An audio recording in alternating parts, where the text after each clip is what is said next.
Good evening. I'm Harold Holzer, and I have the privilege of serving as the director of the Roosevelt House at Hunter College. And on behalf of Hunter President Jennifer Rabb, I want to welcome you to the latest in a series of Zoom programs, both originals and encores, that Roosevelt House has been hosting since March to continue fulfilling our mission of providing civic engagement, whether on campus or online. During this period, many of our public policy and some of our history programming has also been hosted at a site called Hunter at Home.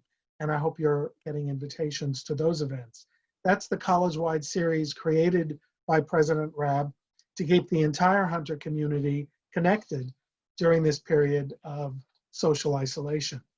We have also co-produced 5 additional programs under this series titled Speaking of Justice, devoted to addressing the long, intractable racial inequities that the killing of George Floyd compelled an entire nation to confront. We hope you will keep watching these as well and take a look at the programs already aired, all available on the Roosevelt House website. Tonight, we're proud to return to a theme that our friends have long expected us to cover and long applauded when we do, and that's Roosevelt era history.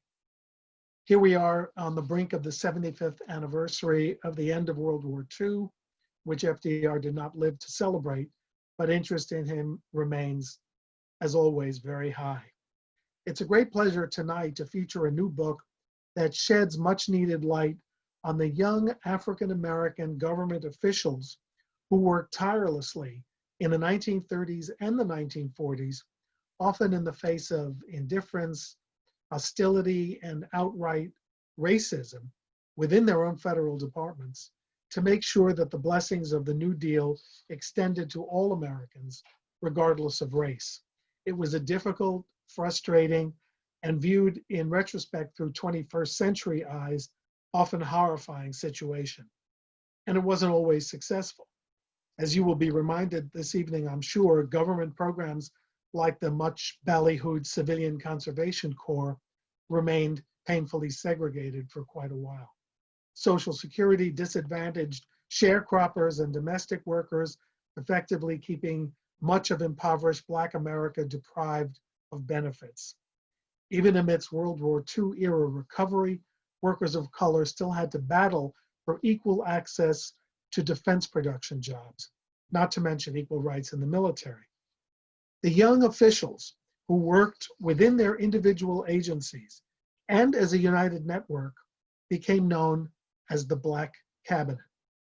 Their righteous battle was led for a decade by an older woman who was no stranger to Roosevelt House when it was Franklin and Eleanor Roosevelt's New York City home, and that is the educator and activist Mary McLeod Bethune. By the way, one of the young workers in the struggle was Robert Weaver, destined to become the first Black American named to a presidential cabinet, not until the Great Society, who at one time served on the Hunter College faculty. So this is, in a sense, a family reunion. We're also told that some descendants of the original Black cabinet may be with us today on Zoom. And if you are, we're honored that you've joined us and we welcome you. I know you're all eager to hear the full story tonight. To bring it to us, I want to welcome our very special guest, Jill Watts, the author of The Black Cabinet, The Untold Story of African Americans and Politics During the Age of Roosevelt.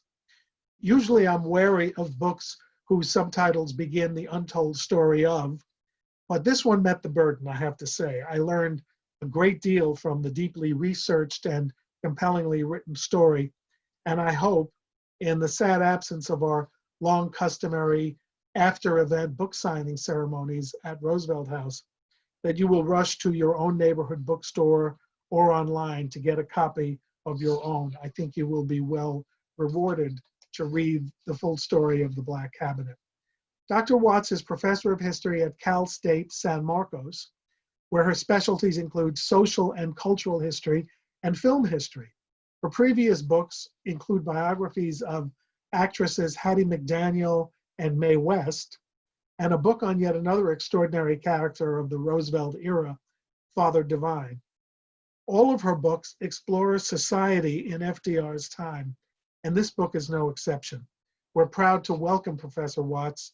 We wish we could have hosted her where Mary McLeod Bethune once took tea with Sarah Delano Roosevelt and Eleanor Roosevelt, but really we're delighted to have you with us virtually this evening.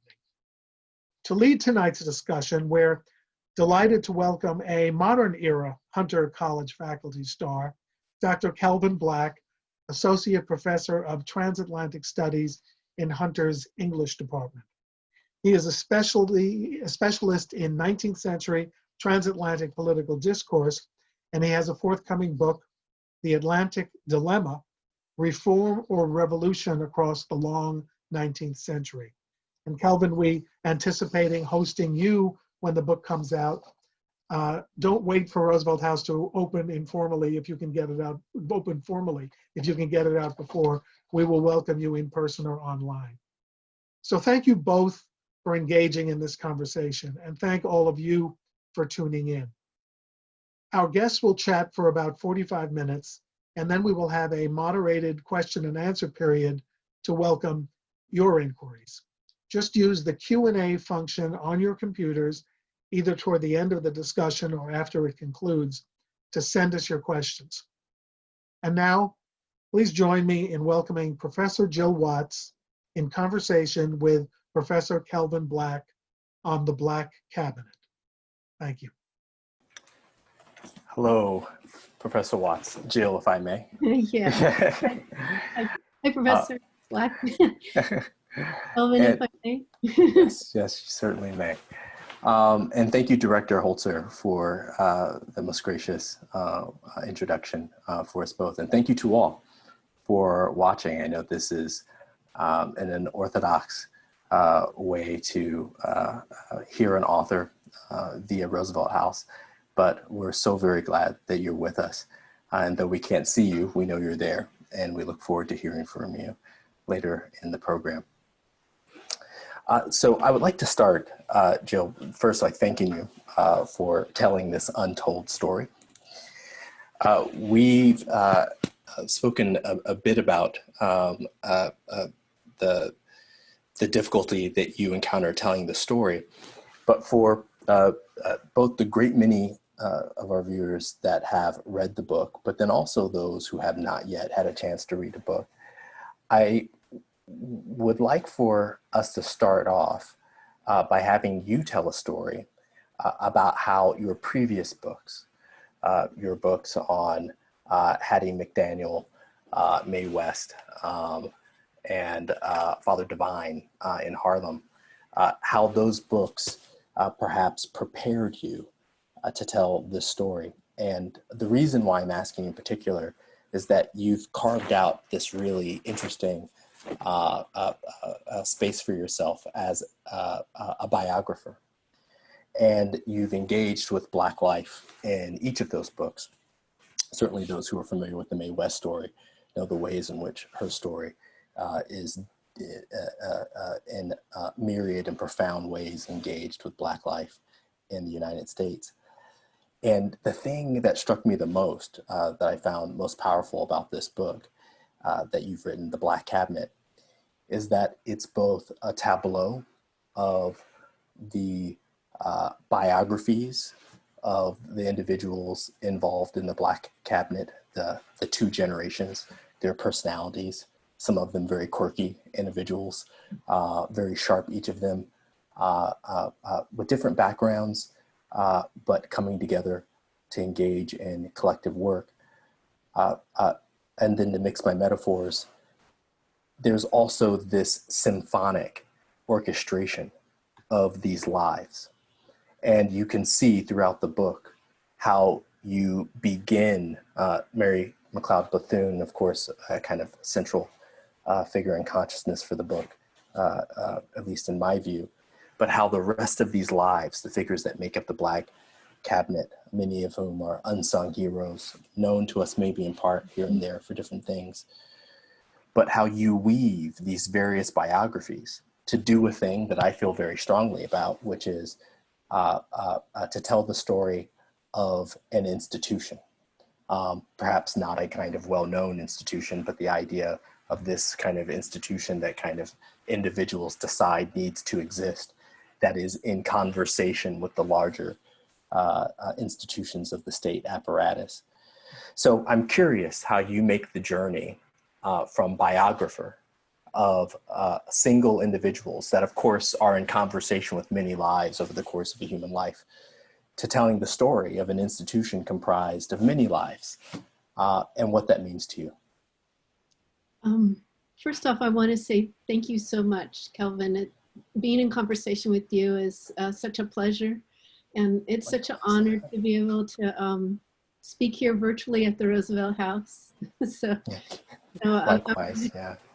Someday we can meet over there. Yeah, I look forward to that. So, and I wanted to thank you. You can sign my book. Well, vice versa. I can sign. Yeah. You can sign my book. Happily, happily. I'm excited about your upcoming book. So, also thanks to everybody who organized the event, and everybody out there who turned out to listen to us talk. A special thanks to Sue Hochins and Donna Marshall, who are both descendants of Black Cabinet members who are out there in the virtual audience. So it might seem like a disjuncture what I'm doing, you know, going from these biographies to the Black Cabinet, to what you're calling an institution, right? But in a way, it's not, because what I basically did was structured it as a collective biography. Maybe it's just the way people experience life. We experience it as individuals. We pass through time, and we experience it in this way. And I think that's why history told this way, told as biography, is so effective, because we experience history as a biography, as an autobiography. So when I first started the Black Cabinet, though, Kelvin, I wasn't going to write it like a collective biography. I was going to try to do kind of a straightforward institutional history, and I tried all kinds of different forms. I had at one stage, I was going to do it sort of almost a chronological way, and I think I kept that. But in the end, I ended up defaulting to biography, and I thought I think it worked. I picked the 5 most kind of prevalent figures, although I would have liked to have written about everybody. And I had a version of it where each chapter was dedicated to a different individual, but that seemed a little hard for people to manage. So I narrowed it down, and I thought about this idea of collective biography, where people are interacting with each other. They kind of start far apart, and then their lives intersect at this kind of critical moment. And that's what happened here.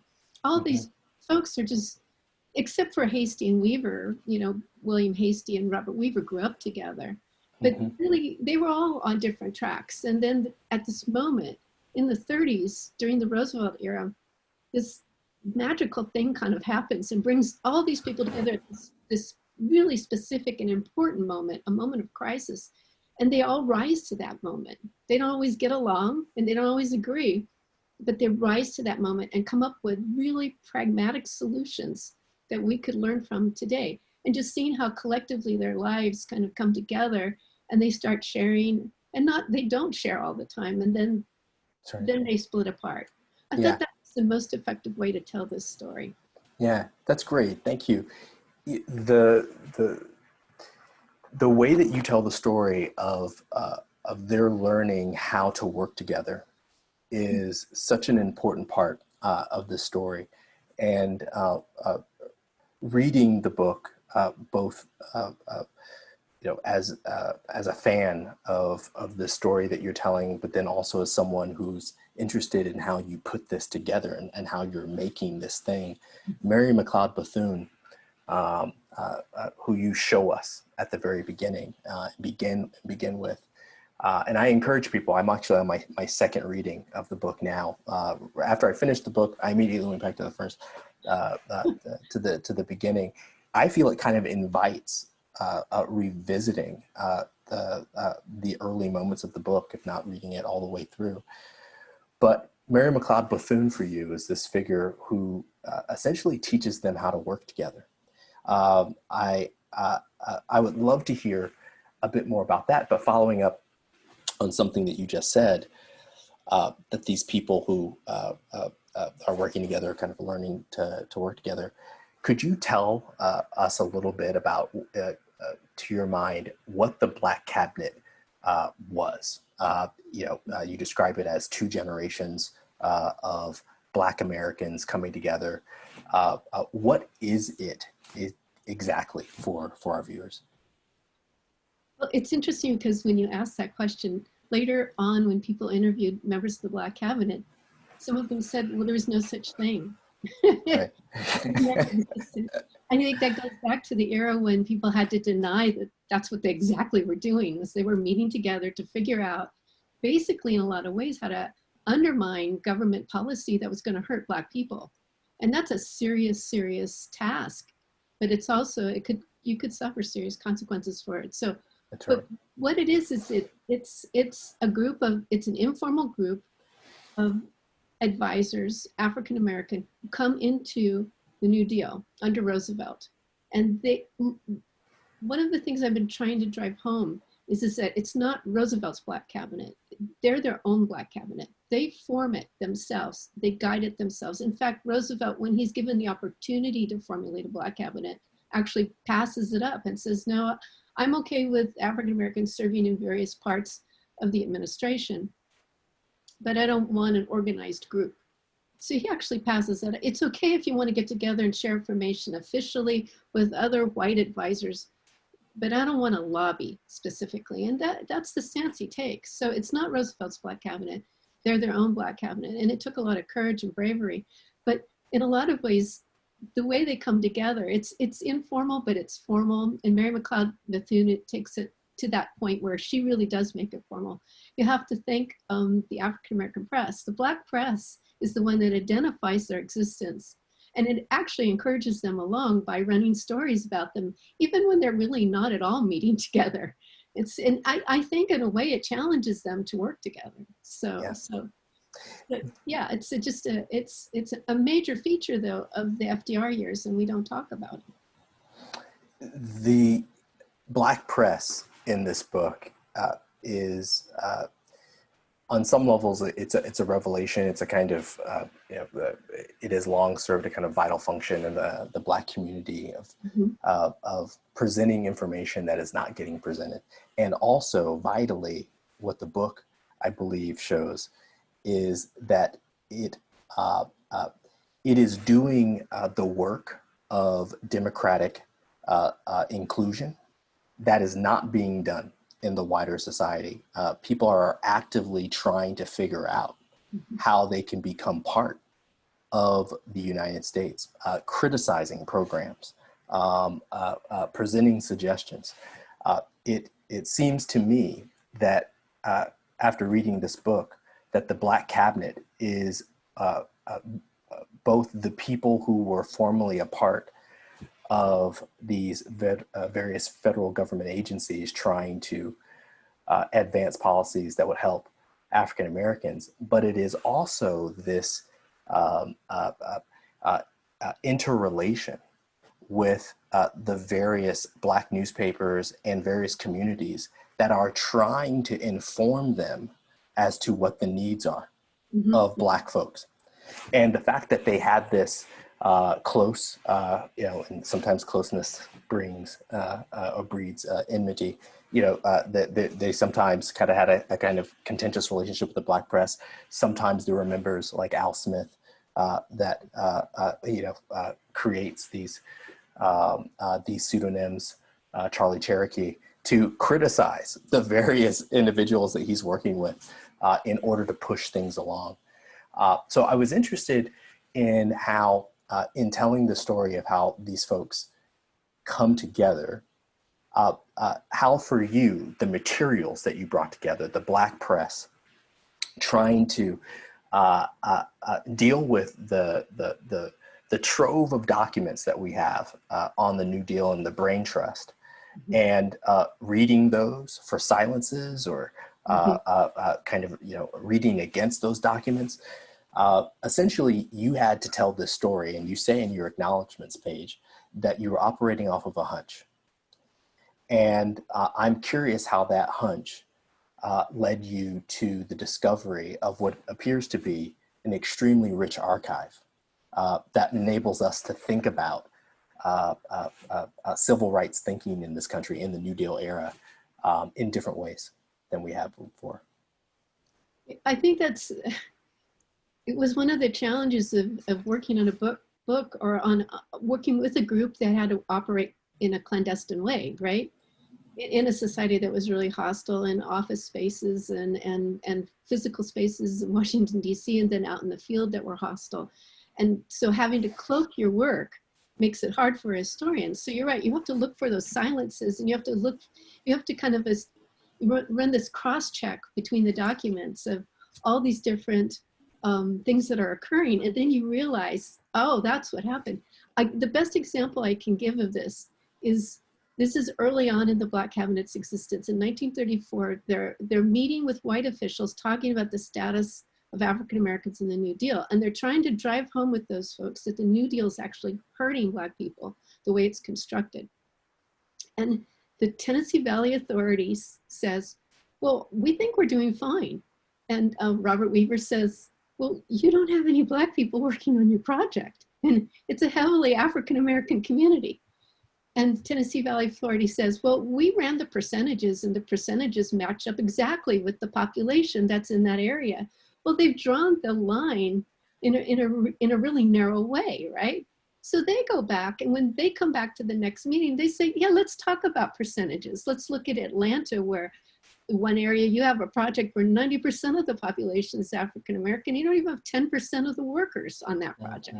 Mm-hmm. And so we talk about, affirmative action now, and we talk about that, but the first people to evoke quotas are white people. And they evoke it during the New Deal era in order to deny Black people resources. And so you kind of find that when you intersect that, you realize that Bill Hastie is a brilliant legal mind, and Robert Weaver are working together in the Interior Department, and they think, oh, you know what, we can prove discrimination, and this is how we can use percentages. So you have to cross-check all these different things to follow that trail. But there you have the origins of civil rights legislation and the way to enforce anti-discrimination clauses. It's not enough just to have a clause that says you can't discriminate. This is what Weaver tells us back then. You have to have ways to document it and stop it. So you don't have an outright path where somebody says, well, this is what we're doing, right? That's right.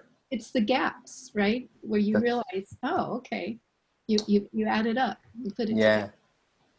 Yeah, I want to really emphasize and amplifying what you just said, the improvisational nature of what the Black Cabinet was doing. Mm-hmm. The story that you tell, many of them arrived in these federal agencies, mm-hmm. And they were not taken seriously as advisors. They seemed to be sometimes a little more than, at least in what they were conceived to be as kind of token figures, but they refused to be that. Mm-hmm. And in refusing to be that, they found themselves in a situation where they weren't given budgets, offices, mm-hmm. A secretarial staff, and they had to create agendas. Right. The really exciting thing about this book is that they are deeply enmeshed in this work. For certainly the first generation of the Black Cabinet members that you describe, that get together,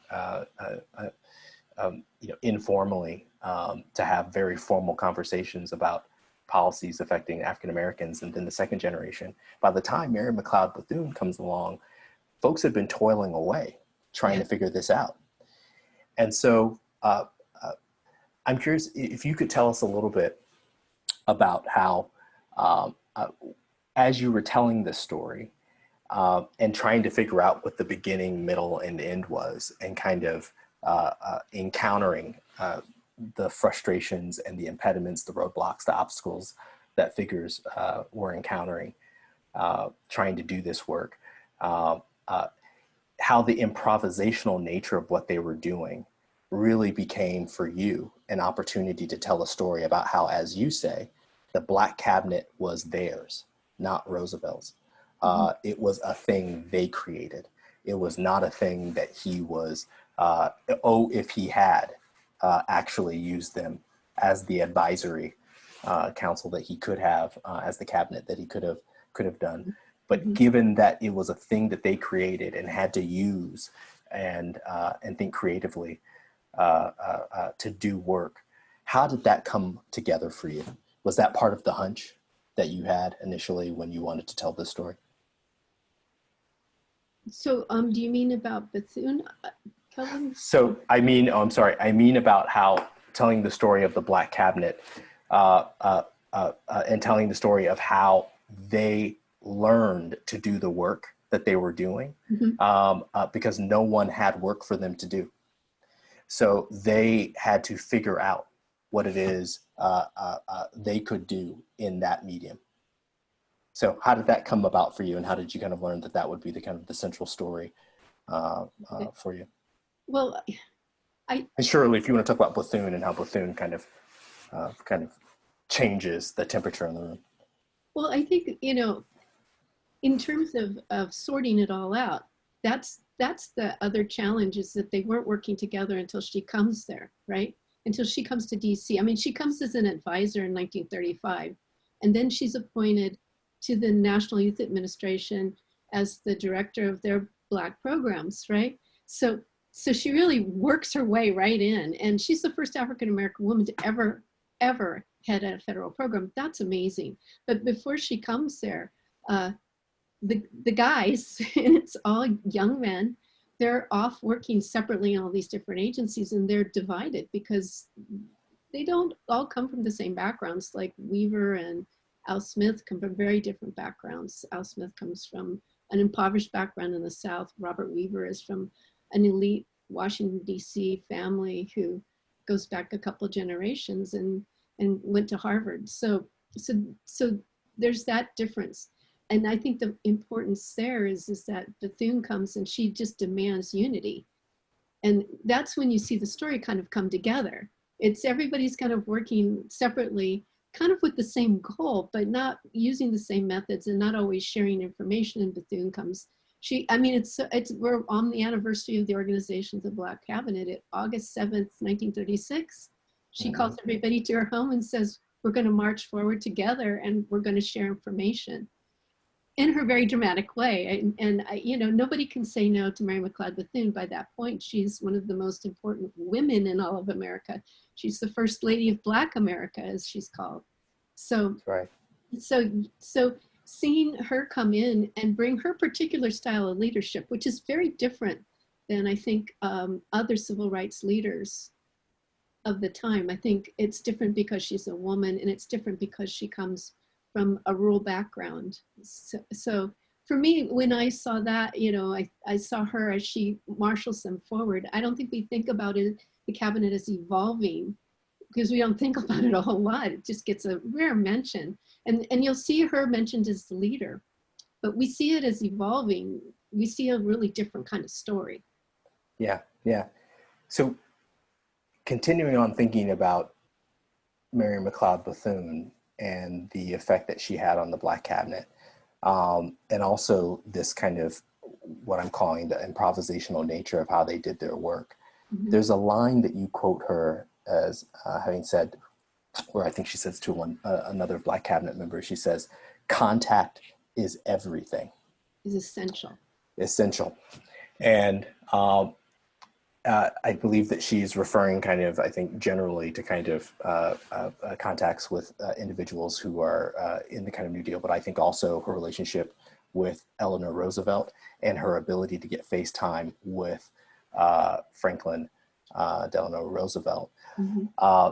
And one of the things in terms of the kind of the excitement of reading the story, to see these individuals, mostly men, entirely men before Mary McLeod Bethune comes on the scene, trudging away, trying to do their best to use their training to devise ways to help African Americans, and not being able to get their recommendations to the next floor of the building, and feeling increasingly frustrated, feeling that for many of them who had backgrounds as activists, that perhaps they would be better served by not being in federal government. But when Mary McLeod Bethune comes in with her particular style, then you see her actively trying to get the proposals in front of the Roosevelts, trying to get around the press secretary, who has a vested interest in not allowing any Black people into the White House, certainly in front of the president. So how would you describe Mary McLeod Bethune's leadership style with the Black cabinet and what it did for them in being able to address the needs of African Americans? You know, she talks a lot about her leadership style being rooted in her rural agrarian background. And she talks about the times of harvest where the communities got together and everybody pulled together and helped each other in the cotton harvests, and how she enjoyed that. And at the end, everybody celebrated as a community. And so I think she brings that sensibility, at least she talks about it. She brings that sensibility of pulling together and working together towards a common cause. But at the same time, Mary McLeod Bethune believes in strong leadership, and that there's a calling that you receive. And when you receive the calling, you embrace it, and you do everything possible to march forward and take on the obligation of leadership. What's it? She says, the reward of service is more service, right? Mm-hmm. So, and you don't ever say no to her on top of it. She's just this amazing dynamic personality. There's just, if you read about her, there's nobody like her. Langston Hughes talks about Mary McLeod Bethune, and he kind of compares her. He says in a letter to somebody once, she's kind of like a nightclub hostess. Right. She brings you in, and she basically kind of starts selling you on everything. Right. So she has this kind of amazing combination of personality, experience and leadership in the women's clubs and as an educational leader. And then on top of it, this background where she knows the importance of pulling together and working communally. So I think that she brings that. She brings that. And I think that also impacts kind of how they deal with things in terms of the philosophies they pursue, in terms of transforming the New Deal from something that's just an economic program into a whole political philosophy. We talk about New Deal ideologies and then the philosophy of the New Deal. Well, Eleanor Roosevelt, even later in her life, says, well, you know, the New Deal basically was to get us out of the Depression, was the economic philosophy. But we really don't think of it that way. We think of it as transformative in terms of how we think about what our government's obligations are to Americans in time of crisis and to protecting American rights. And I think that comes heavily from her leadership, but from the group working together towards reforming American society and bringing forward constitutional promise. I agree. I feel it's one of the major insights of the book for me, that my conception of New Deal liberalism and the way that it goes on to shape our current ideas about liberalism, particularly social inclusion, how those really were not affirmatively expressed positions in the Roosevelt administration, that he was being pressured all along the way. I want to talk about a couple things. One, I want to talk about Kelvin, yeah. But I want to mention your work, because I think your work is really important on this in terms of your work on Frederick Douglass, looking at his journey from rebellion and saying, those constitutional promises, it's not going to work. Right. To reform, okay, we can work within the ideas towards the end of his life, which you argue, that kind of, where he's back to saying, maybe the system is so flawed, we have to, completely revise it. So I was really taken by that construct and thinking about the Black cabinet members and in your work, which I think is really important. So. Oh, yeah, thank you. I was seeing that structure myself, the structure of, do we work within these institutions, or are they irreparably damaged, fundamentally flawed, Yeah, yeah. and how it's an ongoing conversation, isn't it? Hmm. Hmm. One of the things that I wanted to bring up was the executive order, the 8802 executive order that outlawed discrimination in hiring by the federal government, um, and by defense contractors, and how this became a kind of key Hmm. moment for the Black cabinet members, and was um, really a temperature change in how they were thinking about things.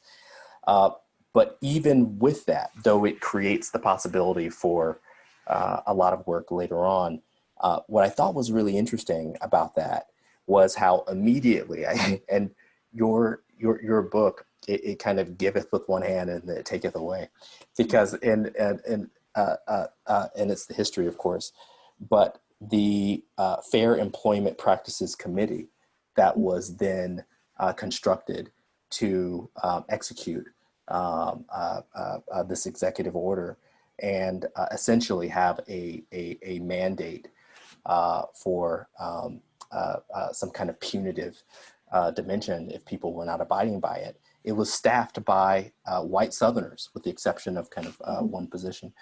And so you had kind of repeatedly this situation where the Black cabinet members would have these victories, things that they believed were needed, and were able to get it. And in fact, that executive order, it happened as a result, you tell us, of A. Philip Randolph agreeing not to march on Washington.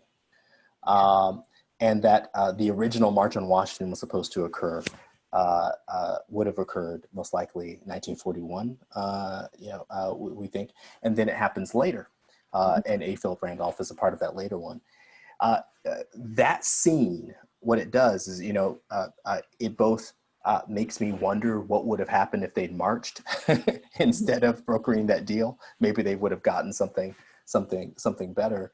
But then also how, in telling the story of institutional politics, that it's not just about the executive orders. It's then about the committees that are set up to actually serve as watchdogs. Who's going to actually be making sure that there is some kind of punitive dimension if these orders aren't going to be followed. And so the education that I feel that the Black cabinet members are receiving, in how there is always a kind of another foot to fall with these initiatives, is also an education that the reader is receiving. Because if we think about our current political context and climate, when you think about, we got the law, or we get the Supreme Court decision, the great thing about this meticulous institutional bureaucratic history is you have to be thinking about who is going to ensure that that law is serving the people that it is meant to serve. And so the game is a long game. Going back to what you said just a minute ago too, they could have marched because they only got half of what they wanted. They got the act, and they got the committee, which was supposed to enforce. And as you point out, the committee's a disaster, right? Yeah. But they wanted the integration of the military. So Randolph only got half of what they wanted. So you could have marched, but maybe this is the give and take in these institutions that we have, right? You get half of what you want now. Okay, well, we'll go back and work and see if we can, move it forward. You have Hastie in the War Department, who's constantly pushing them to integrate the military, and the War Department constantly pushing back. So it's kind of interesting when you think about the compromises that they end up making, right? Yeah. So that's kind of key. But the other thing that I think about is that by the time you get to the war, it becomes increasingly harder and harder to leverage change. Yeah. Once you're into the war and that era, as the government cuts back funding and things like that on the New Deal programs, and actually the Black cabinet, even though the numbers grow, the number of people in key advisory positions declines. Once that happens, people can't make the progress that they're hoping to make because the war effort will come to take precedent. So That's right. That's there's right. a lot of lessons for us today in their fight and in their solutions that they attempted to offer. And the other thing I want to say about the executive order too is that while it was great, at the same time, everybody was worried about that committee and whether the committee would be effective. And the idea of the committee was to oversee the defense workplaces and make sure that they were, integrating the defense workforce. And as I said, it kind of fell apart, as you said, because it was staffed by white Southerners who were protecting white Southern businesses. But Weaver's office, Robert Weaver's office, was already doing that work. If the executive order had funded that office and appointed that office as the oversight, that office was overseen by an African-American man with a black staff. If they had empowered him, then it would have taken a different turn. So it just shows you the dysfunctionalities of government at the time and how institutionalized racism, when people talk to you and say, oh, well, what's institutionalized? There's an example of institutionalized racism, creating an executive order that says you can't discriminate and then putting it in the hands of white Southerners. That's right. Yeah. So the perennial problem that you present in this book is the Black cabinet quickly realized that the mandate for enforcement is key to anything that they want to do. Nothing is going to change unless there is going to be enforcement. And so we see the kind of the early moments of an African-American civil rights discourse aligned with federal power, federal government. Though I would argue, of course, that Frederick Douglass is an individual that signals a kind of a real beginning point for the alignment with federal power. But in this kind of, we have federal jobs, even though Douglass himself did get a federal appointment, as you note, and did his best to actually create a kind of staff with other African Americans. This issue of can we get the things that we need done actually enforced is it seems to me to remain a kind of central issue in how we think about civil rights policymaking in this country.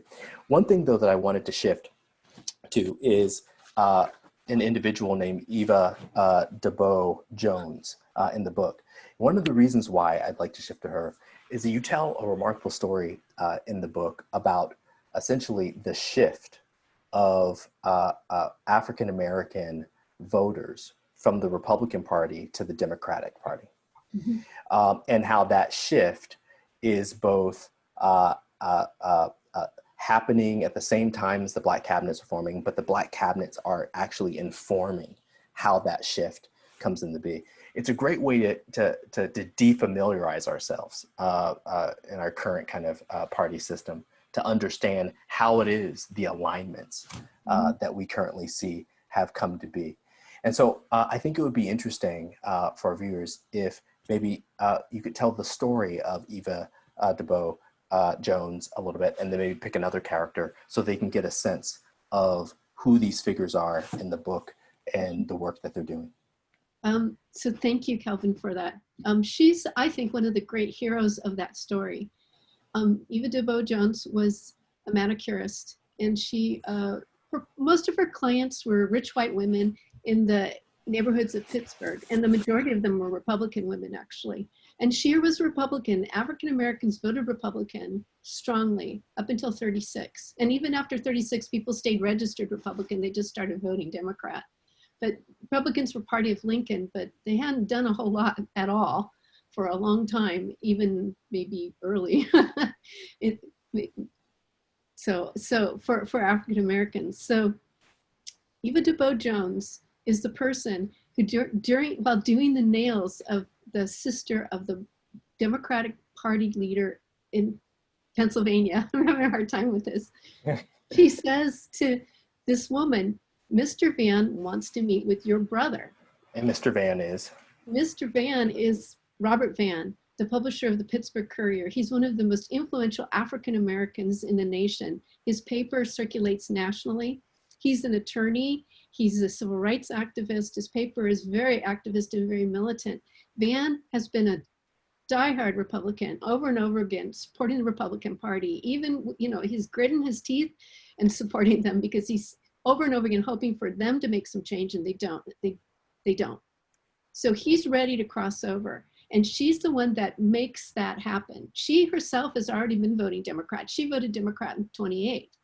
And so she's openly for Roosevelt, and she makes that connection. Van meets with this fellow Guffey. Now all of a sudden his name went out of my mind. Yeah. Joe Guffey. Yeah. And the brother of the woman whose nails. Right. And Guffey's hugely powerful in the Democratic Party. And Guffey goes to the FDR camp and says, I think we could get Black votes. And at that point, they're like, nah, I don't think so. I don't think we're not going to spend money that way. But Van hits the trail, and there's a perceptible movement of Black voters from the Republicans into the Democrats in 32. And then Van, but mostly Mary McLeod Bethune, they seal that deal in 36. But we talk today about how important Black women are to the Democratic Party, but we don't acknowledge the Black foremothers of the Democratic Party, which are Eva DuBois Jones, who is a manicurist, and That's Mary right. McLeod Bethune, who was a renowned educator, but came up from a sharecropping background and worked as a domestic. It's Black working class women that led this migration. That's right. And I'm sorry. Oh no, you go ahead. And Mary McLeod Bethune's her axiom that contact is essential. It was because Robert Van went through this manicurist that he was able to get to the Democratic Party boss, who then, after Roosevelt wins the election, Guffey secures a position for Van in the administration. That's the beginning of the formation of this kind of initial cabinet, Black cabinet. And so, the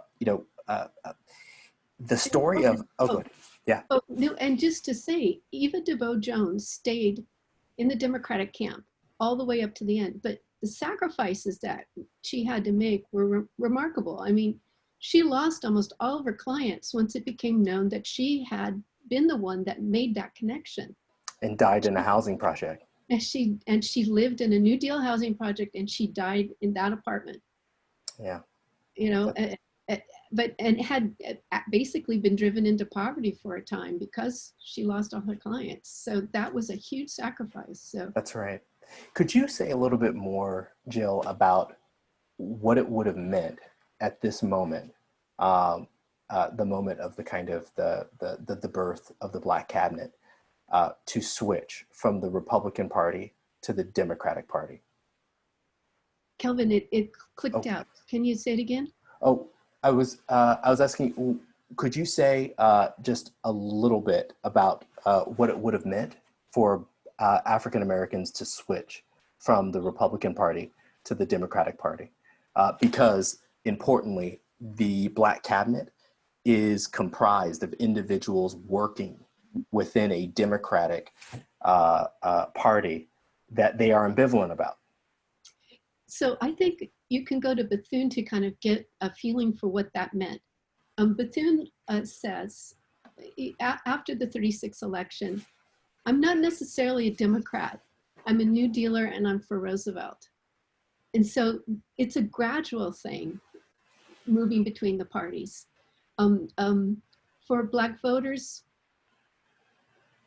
they don't necessarily, like I said, they don't re-register, but they'll start voting Democrat, and the kind of massive re-registration really occurs more in the 1960s, even though people have been voting Democrat all along. But it takes a lot to come around to trust the Democrats. Democrats are the party of the Confederacy.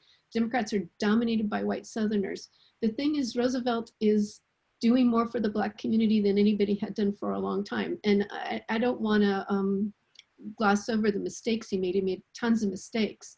But at least on the surface, it seems like that. But the reality is, it's the Black cabinet that's doing all these things for the Black community and pushing and pulling in different places, using their connections with Bethune to the First Lady so she can get to the president, using connections with the domestic staff in the White House, getting their, but then working with activist organizations, leaking information to the Black press. Like you said, the Black press could be critical, but at the same time, the Black press was very supportive and helped often when you needed outside pressure. That's So, right. I'm not sure Yeah. if I answered your question, though. No, you did. And I just want to add, and we'll need to switch over to Q&A in a moment. But, you know, there's so many fascinating things in this book that help to demystify aspects of our political agreement in this country. And one of them is Roosevelt's 4 elections. If Black voters had not been solidly willing, if he didn't have a solid form of support from Black voters, largely due to the work that the Black cabinet was doing, Roosevelt's political legacy would have been very different, in such that he would not have been elected as many times that he would have, most likely. That there was a real struggle for the Black vote, even as he was disappointing members of the Black cabinet. That was also a fascinating thing to me. The gamble that the Black cabinet was playing, backing the Roosevelt administration, choosing each election cycle not to criticize him, in hopes that another term would mean that they could potentially get some more things done, was really, it was a drama, a fascinating drama in the book. Because it is you support. And so, okay, so you get on the campaign trail and you stump for the president. Then he wins, and then you go in and you say, okay, now you gotta pay. Now you got to do something. That's right. So that really is Bethune's strategy. I mean, that happens in 36. Yeah. I mean, Van somewhat, but it's Bethune that really leads that. Yeah. And she's hopeful. I mean, I think she thought that if the president had lived, and in fact, I've seen places where she suggested this. In 1944, he gets reelected again with Black support. And I think she believed that that second term, once the war was over, he would bring back the New Deal and there would be more Black appointments. And that at this point, his gradualist attitude about, well, change is going to take some time, that change would take off and that good things could happen. I think she was hopeful at that point, but with his death, she felt that got lost. So yeah. Well, thank you. Let's turn now to the Q&A. Hi, Jill. Hi, Kelvin. This has been fantastic. And I've got some questions that have been coming in from the audience that I'll read to you now. Well, before I get to the questions, just a comment from Sue Hawkins, daughter of Black Cabinet member Joseph Hawkins. She says, hello to both of you. At long last, these activists and scholars are getting the notice they deserve. Do you care to respond to that? What is it maybe that has kept them from getting that recognition prior to now? Well, I think there's a lot of reason why. I think it's so much a part of Black history, and Black history still has so much to be uncovered. And so I think that's one of the reasons. I think another reason is a woman led them, and women are often ignored, I think, as well. And Sue knows this. They're working and operating in a very covert way and not acknowledged. Even in their time, they weren't acknowledged. So Sue's dad, Joseph Hotchins, was he started out under Eugene Kunkel Jones in the Department of Commerce, and Eugene Kunkel Jones headed up business recovery for Black businesses. And then he moved over into the Census Bureau, and he documented a lot of the impact that these programs had on Black lives using census data and other department statistics. So he's really important in terms of determining the outcome. And he does and Sue just sent me this article, he does a really important study in 1950 that shows that there has been progress between 1940 and 1950. And it's because of Black cabinet programs that there's progress. I mean, there's still a lot to go. I mean, a long way to go. But so he's so critical. So, but I think that it is a part of Black history that was ignored. You see in the textbooks sometimes, in college textbooks, you get just a line or two mentioned, but they don't really talk about what was really occurring. And you know, I think it's an intersection of a variety of factors. So thanks. And if I could just kind of amplify what Jill's saying, is that it really, what Jill makes crystal clear in this book is that the New Deal had no ideas for the profound reconstruction of the country along more equitable lines for African Americans. The Black cabinet, all of those ideas were concentrated there. And so if you really want to understand the kind of the legacies of these kind of ideas that we're continuing to kind of expand and grapple with now, you have to understand what the Black cabinet was lobbying to do, because there seemed to be a virtual indifference in the rest of the New Deal agencies, in my view.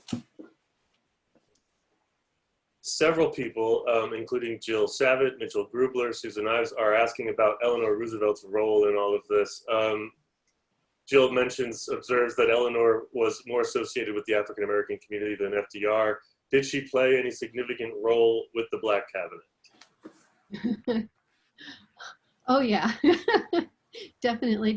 I mean, and she meets Eleanor Roosevelt there at the Roosevelt House. That's where they first meet. They meet at a meeting in 1927. So they have a friendship. Maybe I should say an acquaintanceship, and it becomes a friendship when Bethune comes to Washington, D.C. and takes her position in the National Youth Administration. So Eleanor Roosevelt's really key because of that friendship. Like, Eleanor Roosevelt will do what she can to get requests to the president, to relate to the president, not just requests, but the status of Black America. And she'll play that role to such a point that Eleanor Roosevelt herself sometimes had trouble getting to FDR. I mean, she was blocked. And there's a great story of Eleanor Roosevelt showing up with some homeless people, some unemployed men, bringing them to dinner at the White House, and everybody's running around saying, okay, we got to be able to keep her from doing this, right? So, but with Black requests, that Oval Office staff, which is dominated by white Southerners, they will try to block her. And she will resort to writing out notes, and leaving notes on the president's nightstand.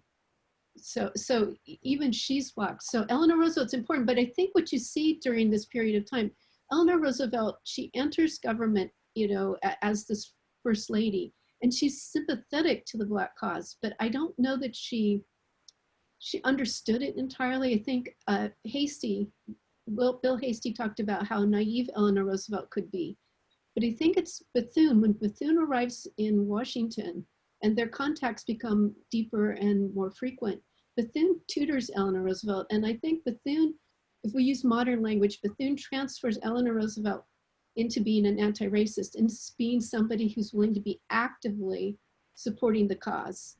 Not just saying, oh, well, this is awful and I condemn it, but actually doing something. And I think that's because of Mary McLeod Bethune and that friendship. So that friendship is so key to our history. And as a follow-up to that from Richard Weiss, did Bethune have a relationship with Sarah Delano, independent of Eleanor Roosevelt?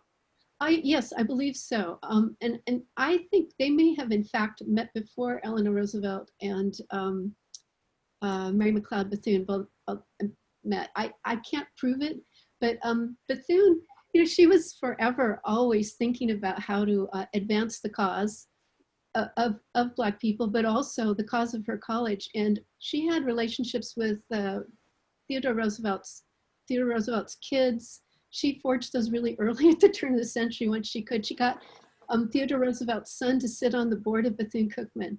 So I think she had deeper ties. So, and there was a friendship with Sarah Delano Roosevelt, and Sarah Delano Roosevelt often sponsored fundraisers for Bethune-Cookman and was very very, very friendly with Bethune as well. So thank you for the question.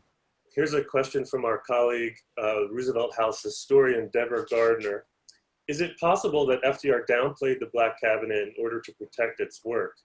Remember the enormous backlash his cousin President Teddy Roosevelt got from the South when he had an African-American college president to lunch in 1904. I think it's possible, but I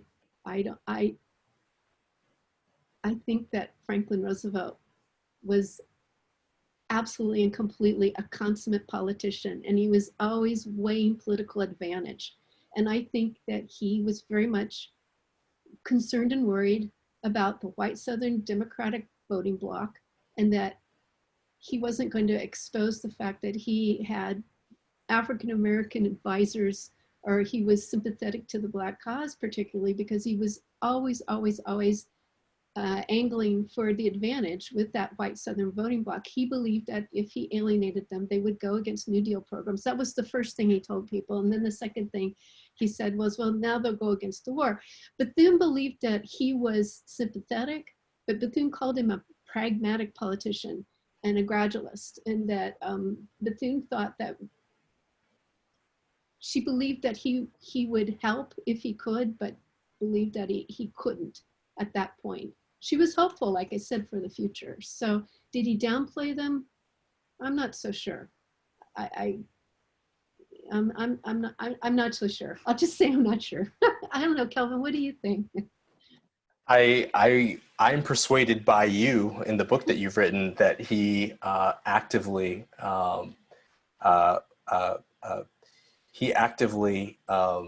passed up on opportunities to advance their work.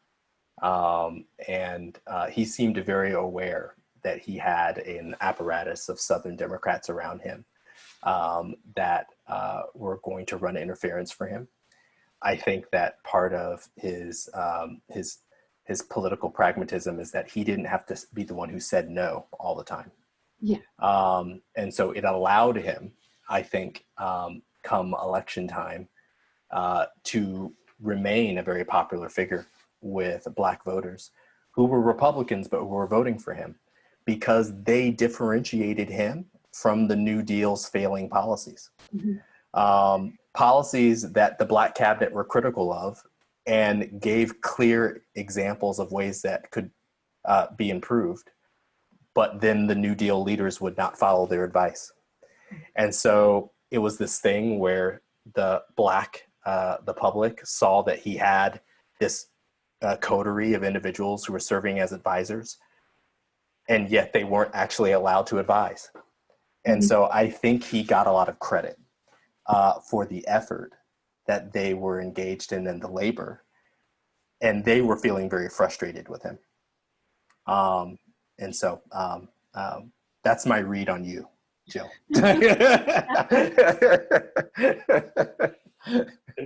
We have a question from Roosevelt House Director Harold Holzer.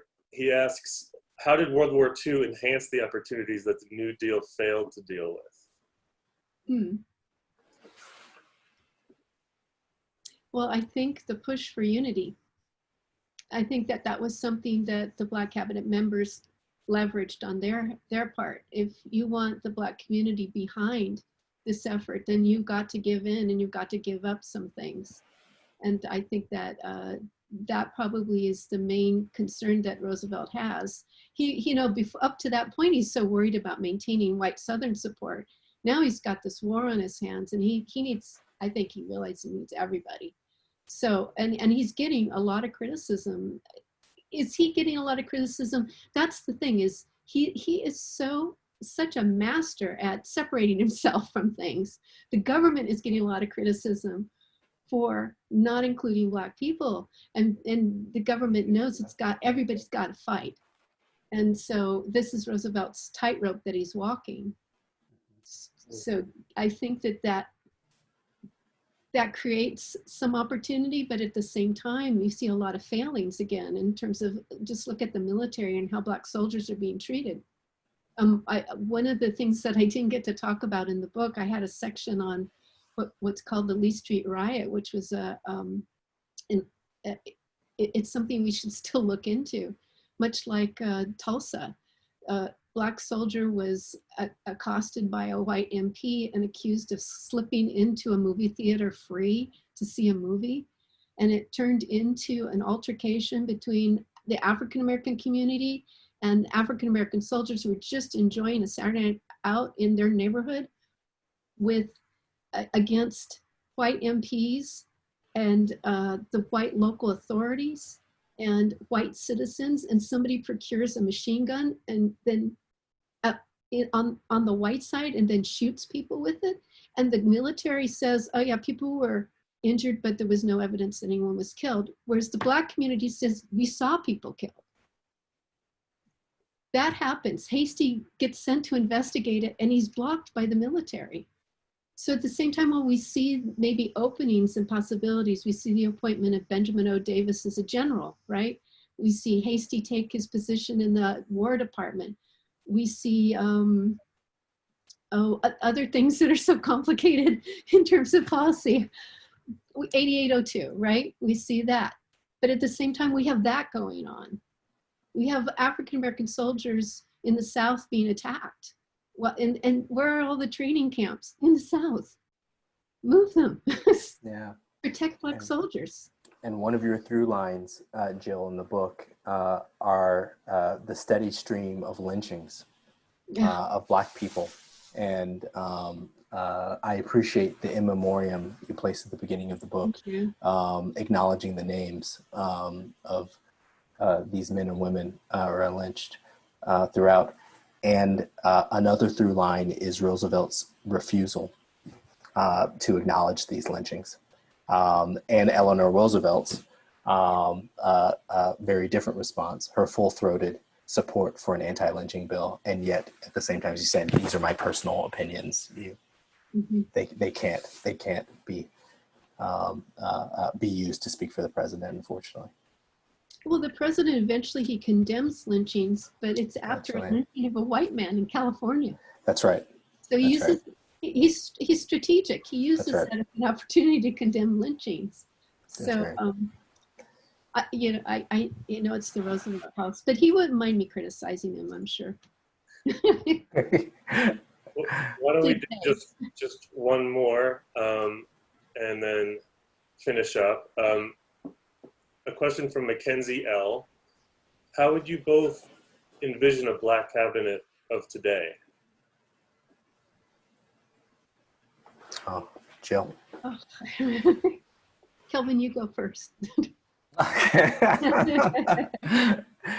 This is something I've been thinking about. How would I imagine it? You know, the thing that's remarkable for me is that the Black cabinets that the two generations, particularly the second generation that Jill describes, Mary McLeod Bethune convenes two conferences where they produce what feel to me very important books, blue books, that are a set of policy proposals for the American government to follow to address the conditions of African Americans in the country. And they are largely dismissed. So when I think about what a Black cabinet would look like today, I'm very much of the opinion that if we need a new will, we invent one. But if we don't need to invent a new will, then let's look at things that have been left for us to follow. I'm curious what's in those blue books. I'm curious how they can provide us with a guide for areas of this economy, though the economy was different, things that have left undone. Because one of the additional striking things in this book is how when advice is not followed, 20, 30, 40, 50 years later, we have individuals of these cabinets who are still around calling attention to these things. So one of the first things I would do in thinking about a Black cabinet would be thinking about the work that's been left undone. And then to think about what would we need, what form of support would we need at the federal level to actually get these things through.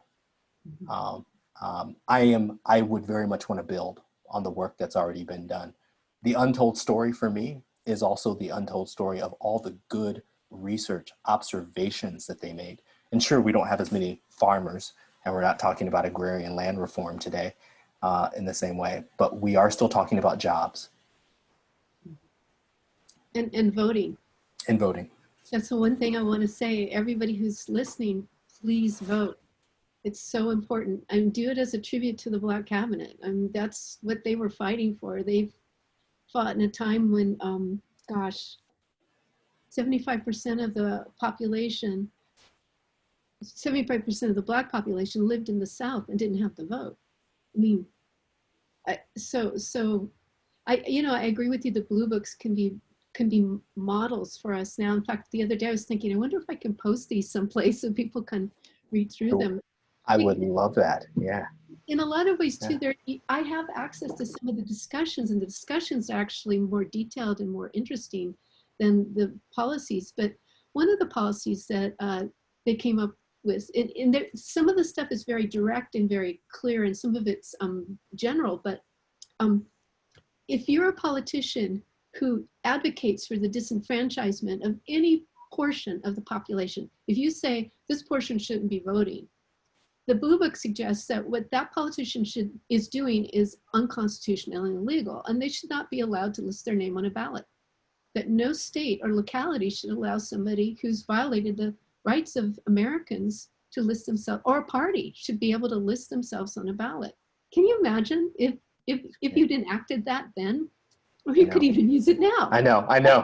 That's right. That's right. Right? Yep. So the strong belief in the wisdom of the people, that the vote is so critical, that the vote reflects the wisdom of the people. And if the vote is widely distributed, that you'll get the best results. So in terms of now, those things resonate for us. So almost every single thing they talked about, almost every single thing is still applicable to today. Anti-lynching legislation is stymied in the government right now. That's right. Voting rights, bring back the Voting Rights Acts. I mean, we should have never lost those to begin with. All these things are blueprints for now. You live in an era too when you could conceivably have a Black cabinet literally be the White House cabinet. If you think about it, you could populate the cabinet with Black women. It's possible. Everything is possible now. If we continue to have faith and work towards that and support that, then it's all possible. So what you find now is an administration that doesn't have the benefit of diverse voices. And we see where we're at today. Right. We're not better off now than we were 4 years ago at all. We're worse. So the voice of the people, that's what Bethune would talk about. And she would talk of diverse voices of all peoples. She had an international vision for the world. And I think she articulated what many of the young Black cabinet members were coming to in their lives as well. She had a long time before she got to government to think through these problems. And I think that when she came in, she was able to channel all of that together. So I agree with you. I think that the solutions they offered now are the solutions they offered then are ones that we can pursue now. So let's get those blue books. Yeah. We are just about out of time. In fact, we are out of time. A lot of people are writing in with their statements of appreciation and thanks, to which I'd like to add my own for this wonderful conversation. Any final word from you both before we say goodbye? I would like Jill to have the final word. Oh, vote. I will second that. One vote. Vote. So thank you.